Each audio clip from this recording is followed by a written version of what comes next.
I respect her a lot. Yeah.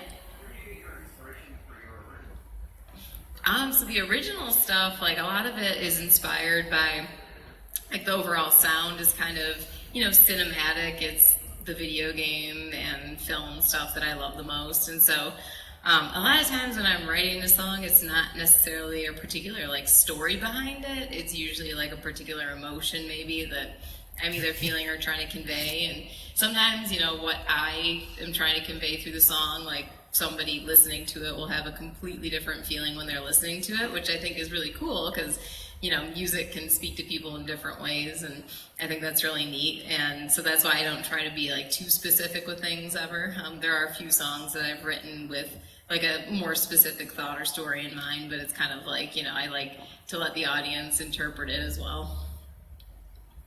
Mm-hmm. So notice you like to record a lot of your own stuff. Which recording software do you use? So I use Logic Pro X. Yeah, that is definitely my favorite. I've used a couple of different ones before because I also do a lot of the production as well. So like for the last, my entire original album that I just did, I did all of the production for that too. So I'll do that all in Logic and have a lot of different sample instruments. And this is another thing that I like to get nerdy about.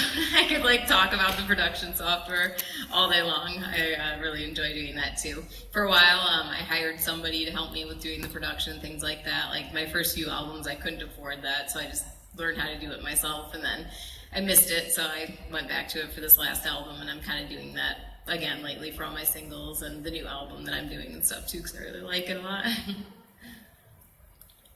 Mm-hmm. What got you into nerdy stuff? My older brother. Yes. So he's my only sibling, and I definitely have to credit him with that because he tried for many years to turn me into a younger brother instead of a younger sister. So it was always like G.I. Joes we were playing with, and then video games. And early on, it was mostly like one-player games. So he would like give me the tip book, and I'd be like, this is fun, but why am I not playing? So at a certain age, then I started getting into it myself. But yeah, he definitely started it for me, so I have to thank him for that, I guess. Yeah? What made you choose the violin in particular? So I was at a school assembly, and it was like kind of like a little talent showcase. So a lot of the students were playing, it was like around Christmas time, so the students were playing Christmas songs, and I saw a girl just get on stage and play Silent Night, and for whatever reason, like, it really just made me want to immediately start playing the violin, and I'd never, like, thought about playing an instrument before that. It was just, like, I remember the moment, and so it was just kind of, like, a very deep urge, and I went home and asked my parents if, I could start trying lessons or whatever, and thankfully they were very nice. They're actually in the back right there right now. Yes. All due to you guys. Yeah. Well, I know you talked, said very good that FF7 is series. As far as your if you pack one, what's that? 8. 8 has good music, but that's about all I can say for it. That draw system, I mean, come on. I see some people back there disagreeing. It had a cool story, but I don't know. I think it was because I played 7, and that's still like my favorite game to this day. So I had very high expectations for 8 when I played it, and it was a lot different in certain ways. So I was just like, What's the first Final Fantasy you played? 7. Yep. Mm-hmm. You're gonna get the remake? The remake? Never comes out?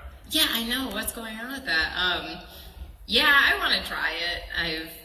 I've read about it, and there's certain things where I'm like, shoot, why did I kind of, was that? Single cover. Yeah, it's like, I kind of wanted just like a straight up remake, but it sounds like they're gonna do some different things with it, but I'll give it a chance, because, more Final Fantasy VII can't be a bad thing, I guess.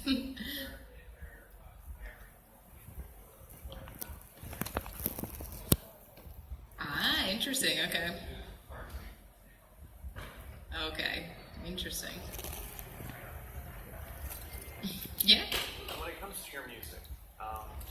there's some singers I know that have recently struggled with focusing so long on technical exactitude that they're trying to work on having an emotive performance now.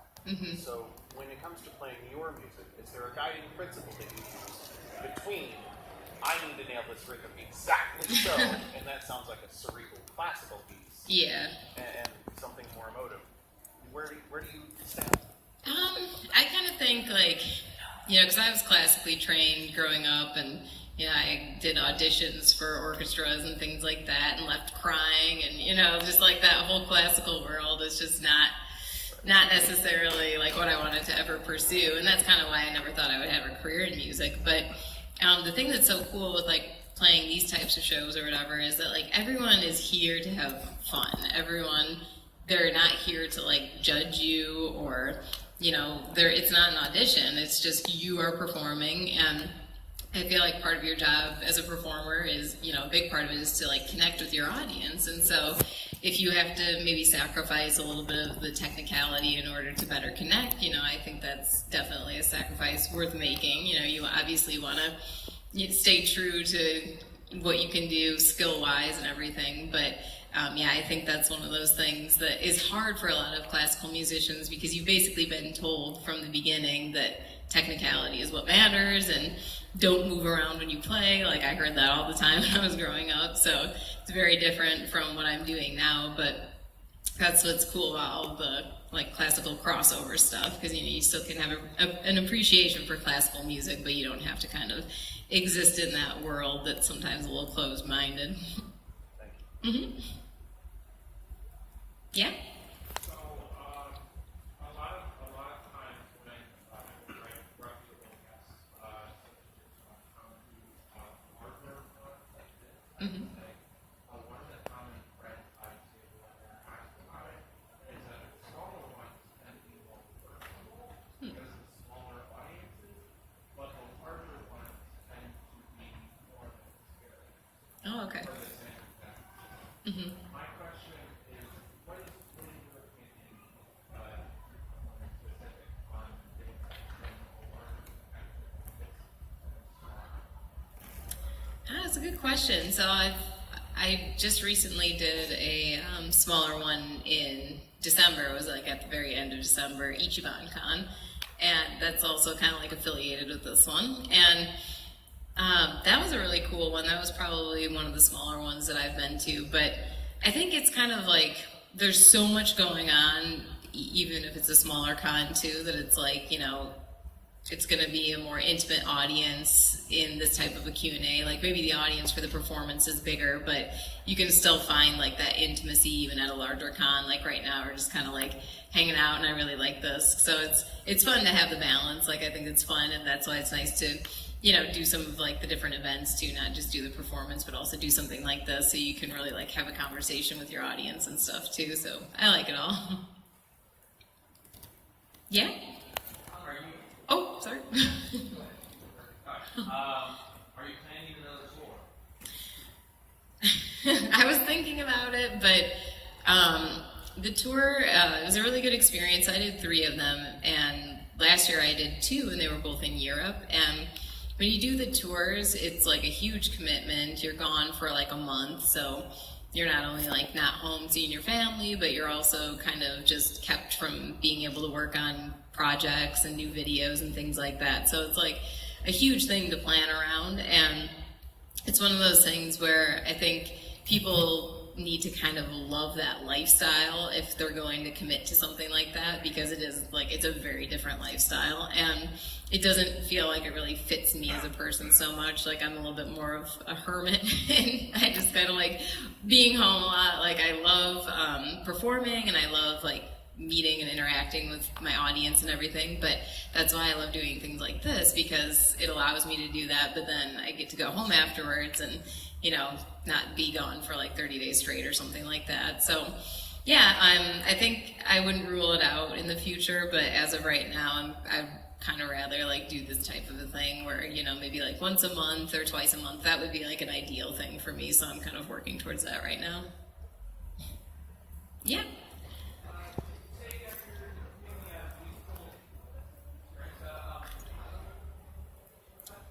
Yeah, definitely. So like influences, probably just like all of the composers that I listened to a lot growing up, like Nobuo Uematsu. He did, yes, so much of the Final Fantasy series, and I really love John Williams' music. He's, you know, an amazing film composer.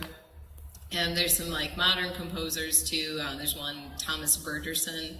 He's one of two people that is in this group, Two Steps from Hell, and I'm sure a lot of you guys have probably heard their music just because they do a lot of trailers, like big movie trailers and things like that, commercials. But it's like each of the people, it's Nick Phoenix and Thomas Bergerson. He has each of them have their own individual albums that aren't specifically made for the commercial industry or whatever. And gosh, like that is some of the most beautiful music that I've ever heard. So that's definitely a huge inspiration to me right now.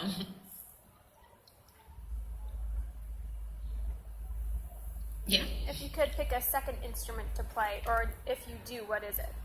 Piano.